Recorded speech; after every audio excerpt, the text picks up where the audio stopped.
السلام عليكم، مرحبا بكم بعد الصلاة والسلام على حبيبنا مصطفى. جيتكم بفيديو جديد بالحوت تاع البراج. الحوت تاع البراج بزاف ناس يهيبوه وما يدخلوش كامل للدار.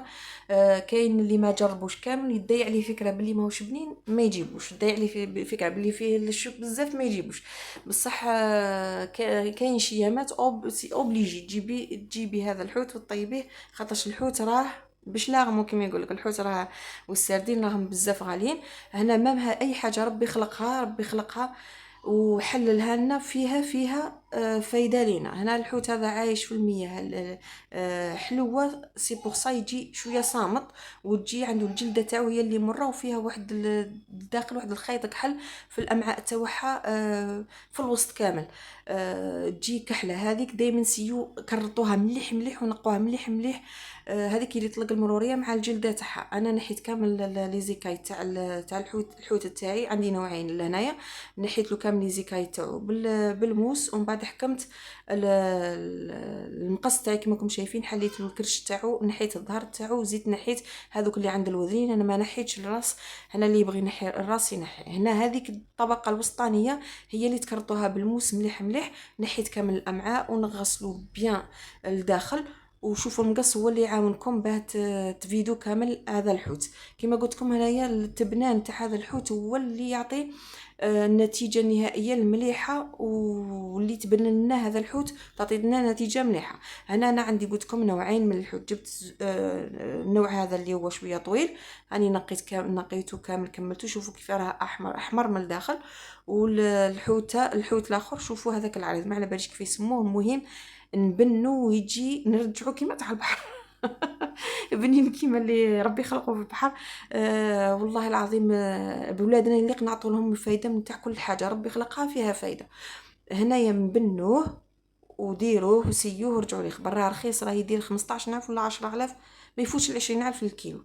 هنا ديري لهم غوبا به ما شاء الله، بالروز ولا بليفخيت ولا، المهم ببري قليل وبصوالح كاينين في الدار تبنيه ويخرج لاباس به. هنا القارص فرة بكميه كبيره، ندير 3 حبات قارص نحصرهم، شويه قزبر وشويه معدنوس والملح.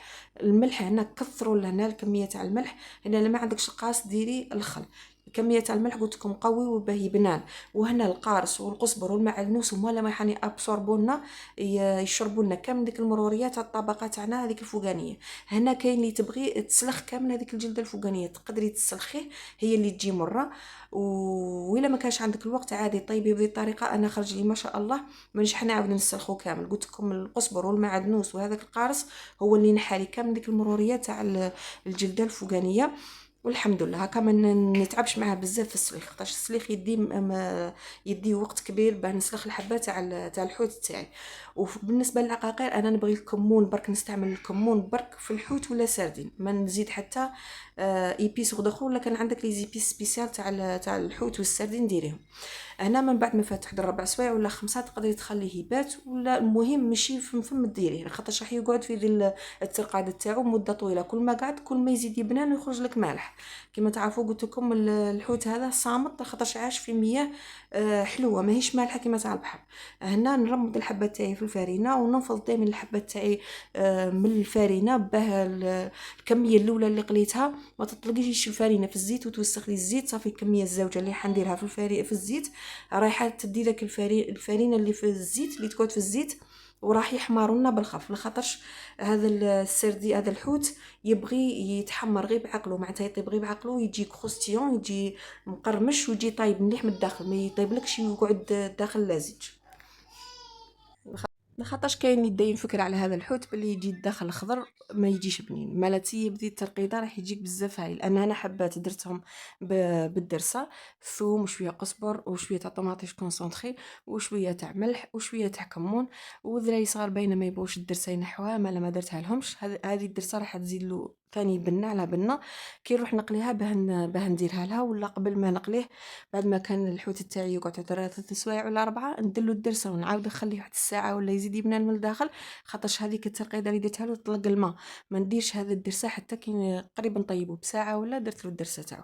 شوفوا كيفاه جا الداخل طيب لاباس به ناشف، ما هو خضر ما هو والو. سيه بهذه الطريقه وردي لي خبر. ما تنسيش الجنب تاعك وتبارطاجيه وتسيي الحوت تاع البراج. هنا اللي كانوا يقولوا لك ماهوش بنين ولا انت كنتي داير عليه فكره ماشي مليحه، انا نقول لك ونعاود لك حاجه خلقها ربي فيها بنه وفيها فايده لينا ولولادنا، وربي قدرنا ان شاء الله على فعل الخير. ما تنساش داك الجيم تاعك والكومونتير، والسلام عليكم ورحمه الله تعالى وبركاته.